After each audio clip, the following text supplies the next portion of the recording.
Susunod, ito na, kay Magalong tayo, mga kababayan. Kay Magalong tayo bago tayo tapos sa ating live. Kasi mamaya may live pa tayo. So ito na nga. Mga kababayan, maraming haka-haka ngayon. Bakit nga ba? Kent, may chismis sa bilyonaryo, news na lovers di umano. Nako, hayaan nyo na yan. Bakit daw mga kababayan, nag-resign, ura-urada, immediate resign, itong si Magalong? Mga kababayan, noon ko pa naman sinabi sa inyo na si Magalong po, sala sa init, sala sa lamig yan. Di ba? Alam niyo mga kababayan, pinagtanggol kasi niya ang mga diskaya. Wala daw problema ang proyekto ng mga diskaya sa Baguio. So ngayon mga kababayan, si Magalong ba ay inappoint ba ni PBBM bilang miyembro? Sa pagkakaalam ko mga kababayan, bago si PBBM bumuo ng grupong ICI or Independent Commission for Investigation para dito sa mga infrastructure project. Ang sabi ni PBBM, wala siyang papasukin na may posisyon sa gobyerno. So sa madaling salita, hindi po parte si Magalong. Si Magalong po ay advisor lang. Sa madaling salita, ang ICI pwedeng magtanong kay Magalong kung saang lugar ang may nakita na may maraming ghost project. Pag sinabi ni Magalong, puntahan mo ang Davao, pupuntahan niya ng ICI. Pero si Magalong is no longer part of ICI. Ngayon mga kababayan, kasi ganito mangyayari Napansin kasi mga kababayan ng palasyo na advisor lang ang binigay ni PBBM. Kung halimbawa ako, miyembro ako ng ICI or Independent Commission for Investigation na binuo ni PBBM, advisor si Magalong. Halimbawa, Ken, ipahuli mo yan. Unahin mo yung doong lugar na to kasi marami. So, ibig sabihin, makinig ako kay Magalong kasi advisor nga siya. Pero hindi po siya miyembro ng ICI. Di ba? So, napansin ngayon ng palasyo mga kababayan, na si Magalong, mas marami yung time sa pagsama kay Secretary Vince Dizon mag-ikot sa buong Pilipinas kaysa sa manungkulan bilang mayor ng Baguio. Di ba? Napansin ng palasyo yan. Ito basahin ko lang mga kababayan. Post po ito ng GMA. Ito po, bakit nag-resign si Baguio City Mayor Magalong? Ito po mga kababayan. Ayan. This was not an easy choice. Sabi ng GMA yan. But one I believe in necessary, sabi ni Magalong, ito ang naging pahayag ni Baguio Mayor Magalong. Benjamin Magalong. Matapos niyang magbitiw bilang special advisor sa ICI ni PBBM ng Independent Commission on Infrastructure or ICI. Sa kanyang official statement na inilabas ngayong September 27, sinabi niyang nagdulot ng pagdududa sa ICI. Ito na. Ang ilang recent developments. Ito nakalagay sa GMA News yan. Binasa ko lang. At ayaw niyang humantong ito. Saan ba hahantong? Sa paghina ng mandato ng komisyon. I refuse to allow this doubt to weaken the ICI and its mandate. Sabi ni Magalong. That is why I have the choosing to step aside, not to abandon the fight, but to protect the very integrity. Ayan, sa kanyang resignation letter na effective immediately. Diba? Binigyang diin ni Magalong na hindi raw possible ang kanyang patuloy na paninilbihan sa komisyon. ano pa? Matapos ang maging pahayag ng palasyo, anong sabi ng palasyo? Hingil sa kanyang appointment. Kasi pinaliwanag ni Yossi Claire yan eh. Kalakip pa raw rito, ano pa? Ang mga sitwasyon umano'y nagdudulot. Binasa ko lang ng pagdududa sa pagiging independent ng ICI. Ano nga ba ang mga nangyayari? Bago mag-resign si Mayor Magalong, ayan na, sa isang press conference noong September 26, binasa ko lang inanunsyo ni Palace Press Officer, Undersecretary Attorney Claire Castro,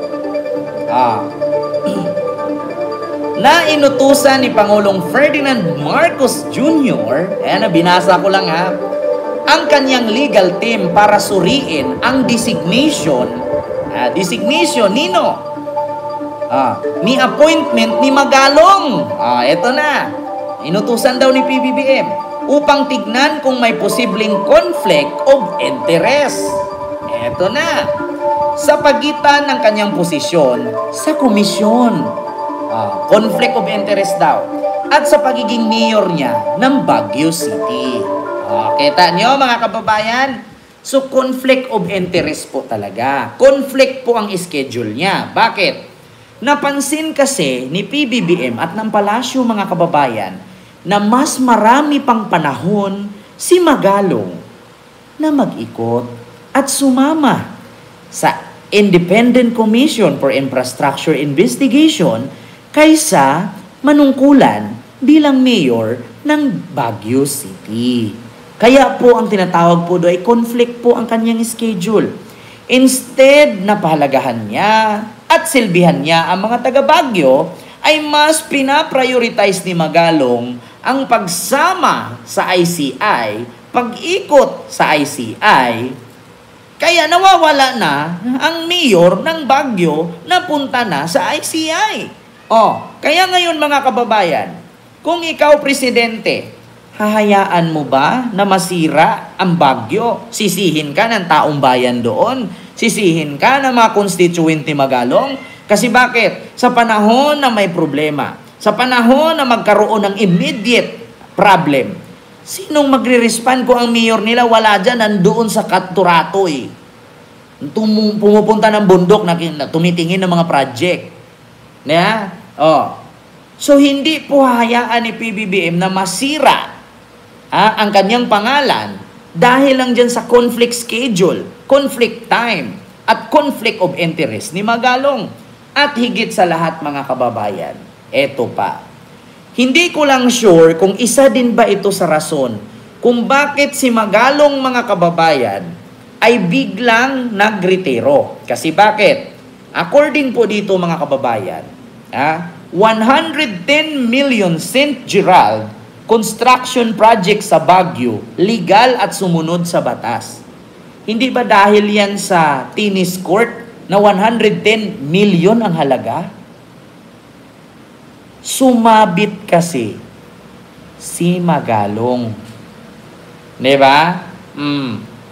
Binigyan lang ng pain ni PBBM. Kumagat sa pain. Ayun na, bukayo. Parang si Sara. Pinadala ng sobre, nakasulat, DepEd. Pero nung ginawa, pinanood ng concert. In just 11 days, ubos. Nahulog sa pain, nga.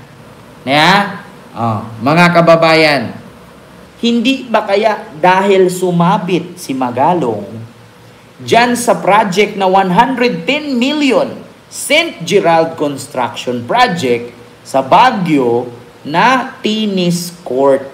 Eto na, pakinggan nyo mga Pinasusuri na ni Pangulong Bongbong Marcos sa legal team ang pagiging bahagi ni Baguio City Mayor Benjamin Magalong sa Independent Commission on Infrastructure. Binanggit ito ng palasyo kasunod ng puna ng ilan sa pag-iimbestiga umano ni Magalong kahit itinalaga siyang special advisor ng ICI. Ah. May mga puna rin umanong Bakit siya abala nag-iimbestiga? sa komisyon at Advisor lang naman siya. nauubusan na ng oras sa pagiging alkalde ng Baguio City.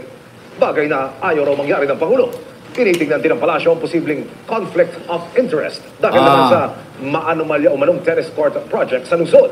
Sabi diba? naman, Yun po ang dahilan. Marami kasing nagtatanong, bakit si Magalong nag-resign ora-orada? Kasi naging epal siya eh. Umi-epal na kasi siya. Advisor lang po siya. Hindi po siya parte ng investigation group. Siya mismo voluntaryong nag-iimbestiga. Siya mismo pumupunta doon umiipal. Hindi po siya parte. Advisor lang siya. Kaya tinanggal siya. Tapos nagkusang nag-resign. Di ba? Umiipal eh. Advisor ka lang. Bakit ka sasali? Bakit ka mag-iimbestiga? Iimbestiga kemirot kemin dyan. I-advisor ka lang naman. Hindi ka naman miyembro ng investigation team. Advisor ka lang. Pwede kang mag-advise. Hindi pwede ganyan. Yung isang lugar, i-advise mo. Doon, unahin mo yung lugar ng Bulacan. Kasi maraming mga ghost project dyan. Baka makatulong ako. Yan ang trabaho ng advisor. Hindi yung ikaw mismo unang pupunta ng Bulacan, tapos i-check mo isa-isa. Tapos tapos sasabihin mo dun sa mga district engineer, ganito, ganyan. Ang tanong, hindi ka naman pala miyembro ng ICI. Tapos ngayon, sumabit ka pa sa 110 million ng St. Gerald dyan na tennis court. Yun yung sagot, mga kababayan. So, alam nyo na ang kadahilanan. Masyadong umepal si Magalong. Umepal na po siya. Di ba, Ma'am Lily Tonini? Advisor lang siya, pero hindi siya miyembro ng ICI. Pero umipal siya, nag-iimbestiga na siya. Kaya narinig nyo naman ang sabi ng GMA. Pangulong Bongbong Marcos sa legal team ang pagiging bahagi ni Baguio City Mayor Benjamin Magalong sa Independent Commission on Infrastructure. Binanggit ito ng palasyo kasunod ng puna ng ilan sa pag-iimbestiga umano ni Magalong kahit itinalaga siyang special advisor ng ICI. Umipal may kasi. May mga rin umanong abala siya sa komisyon at baka nauubusan na ng oras sa pagiging alkalde ng Baguio City. Bagay na ayaw raw mangyari ng Pangulo. Mas marami yung time sa pag-iimbestiga niya at sumali siya mag-iimbestiga kaysa sa trabahuin yung pagiging mayor niya ng Baguio. Parang umabos lumalaki ulo. Porkit sinali ka ni PBBM dyan, parang umiipal ka na. Parang, alam niyo yung langaw ka lang pumatong sa kalabaw, naging kalabaw ka na rin. Yan ang mahirap. They resign. So yun ang katotohanan, mga kababayan. Ngayon, ang pangalawang tanong. Unang tanong, bakit nga ba siya pinaresign? O bakit siya nag-resign? Bakit siya tinanggal? Kasi epal. Yun. Pangalawa, sinong papalit? Ito na ang tanong. Sino nga ba ang papalit? Ako, mga kababayan, ayaw kong pangunahan. Ang sabi ni PBBM noon, hindi ka dapat politician. Wala kang posisyon sa gobyerno. Pwede politician as long as wala pang posisyon sa gobyerno. Ang tanong ko lang, hindi kaya si Trillanes o si General Torre? Dalawa lang. Or di kaya si Abalos. Si Binhor Abalos. Tatlo lang. Si Binhor Abalos, si Trillanes, si General Torre. Yun lang ang aking tanong ngayon. Or else, si General Torre at saka si Trillanes. Yun lang. Kasi actually, si General Torre is part pa rin ng PNP. So, hindi naman po pwede siguro na si General Torre ilagay dyan, tapos PNP siya. Pero actually, mga kababayan, si General Torre ngayon naka-floating pa eh. Diba? Naka-floating pa si General Torre. Si Trillanes, talaga, malaki ang tsansa. Malaki ang tsansa ni Trillanes. Kasi si Trillanes, transparent yan. Ni isang kusing yan, walang ninakaw yan. Ako na mismo nagsabi, kung may ninakaw yan, edi sana matagal yang nakulong. Tingnan nyo, kinulong lang kasi kinalaban niya ang pagiging kurakot ni Gloria noon. May rason siya kung bakit sila nagkudita, kinalaban niya ang presidente, kasi hindi na niya gusto yung pagiging kurap ni Gloria. Nakalaya lang din naman, kalaunan, kasong sedisyon yun. Pagre-rebelde. Pero alam niya kung ano ang pagiging rebelde niya. Ayaw niya na nakawan tayo, taong bayan. Kaya siya ay nagrebelde.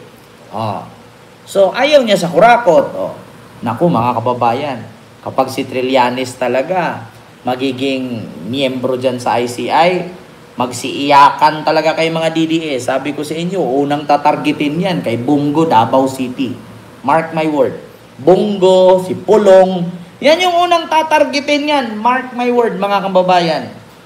Sabi pa nga ni Trillanes, mga kababayan, doon sa post niya na mamaya, isa yan sa pag-usapan natin. Sabi ni Trillanes na bakit nyo gagawing state witness yung BGC boys? Isa yan sa mga kasabwat ni Digong sa pagnakaw nung panahon ni Digong. Dapat hindi nyo gagawin yung mga state witness kasi yan yung mga magnanakaw. Pwede nyo gawing state witness, kunin nyo yung mga perang ninakaw nila. Katulad kay Bryce Hernandez, binalik yung mga mamahaling sasakyan. Kay Diskaya, naibalik ba? Parang wala naman ako nakitang naibalik. Yung iba, konti lang, 80 ka sasakyan, 12 lang ang nakuha. Nasaan yung iba? Tanong ko lang, hindi kaya si Trillanes or si General Torre ang papalit kay Magalong? Tatanong lang po. So yun lamang mga kababayan yung ating live ngayon. Hindi ko na masyadong habaan kasi mamaya 8:30 may live po tayo ulit. Live tayo ulit mga kababayan 8:30 mamaya. So maraming salamat po.